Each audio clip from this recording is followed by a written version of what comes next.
అంతేకాదు రాజు కూడా బంధిస్తాడేమని భయం అనేది ముందుగానే ద్రోణాచార్యుడికి.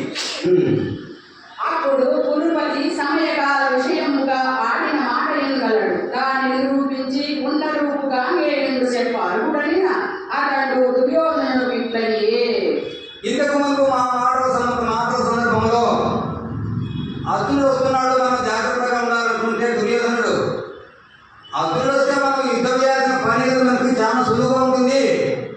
చెప్తాము, నువ్వు అర్జునుడు కదా, సమయం దాటే ముందే బయటపడినావు కదా, మళ్ళీ ఎక్కువ వస్తు మళ్ళా 12 ఏళ్ళ నివాసం 7 అజ్ఞాతవాసం పంపిస్తాం, ఎందుకు మీరు భయపడుతున్నారు, మనకేం భయంగా యుద్ధం చేయాల్సిన అవసరం లేదన్నాడు. అంటే దుర్యోధన దృష్టిలో ఇప్పటికిగా గడువు తీరలేదనే ఆయన మనసులో ఉంది.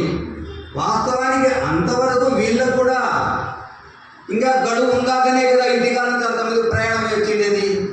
గడువు తీరింది అనుకుంటే ఎందుకు వస్తారు? కానీ మధ్యలో మొట్టమొదట అర్జునుడు కనపస్తానే ద్రోణాచార్యుడు అటువైపు తిరిగి వాటి తీసి అన్నాడు, ఏంటది ఆయన వస్తున్నాడు, ఆయన అర్జునుడు వస్తున్నాడని. ఈ పక్కకు తిరిగి భీష్ముడు డోంట్ వరీ అన్నాడు.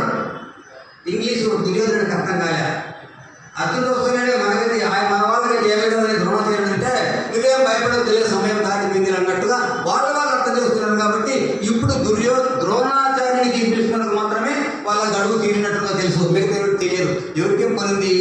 జైలు శిక్ష అన్నటువంటి శిక్ష అనుభవిస్తున్నటువంటి వాడు 14 ఏళ్ళు శిక్ష పెడితే వాడు ఎందుకుంటాడు? ప్రతిరోజు బొగ్గుతో తీసుకుంటూ ఉంటాడు. జైలు శిక్ష వేసినటువంటి జడ్జికి ఏం తెలుస్తుంది? ఆయన సైన్యంతో కూడుకుంటాడు. అట్లనే వీళ్ళు కూడా రోజు ఎక్కుంటున్నారు. కాబట్టి భీష్ముడు కాబట్టి ఆ విధంగా దుర్యోధనుడు ఏమన్నాడు, సమయం తీరలేదు, వాళ్ళు బయటికి పెట్టి పంపిస్తామన్నాడు. అంటే ఆయన దృష్టిలో గడువు తీరలేదు కదా. కాబట్టి ఎవరైనా కానీ నిజంగా గడువు తీరిందా తీరలేదా నిరూపించండి. ఉన్న రూపం అసలు సంగతి ఏమో దుర్యోధనుడికి చెప్పండి. ఎవరు చెప్పాలా? నువ్వునే చెప్తే వింటాడా? దుర్యోధనుడితో మాట్లాడే శక్తి ఎవరుకుంటారు? ఆయన చక్రవర్తి. ఎవరైనా చెప్తే ఆయన నమ్మడు. చెప్పడానికి అప్పుడు భీష్ముడే, ఆయన చెప్తే నమ్ముతాడు. కాబట్టి ఆ విధంగా భీష్ముడు చెప్పాలా లెక్కాచారం వేసి అన్నాడు.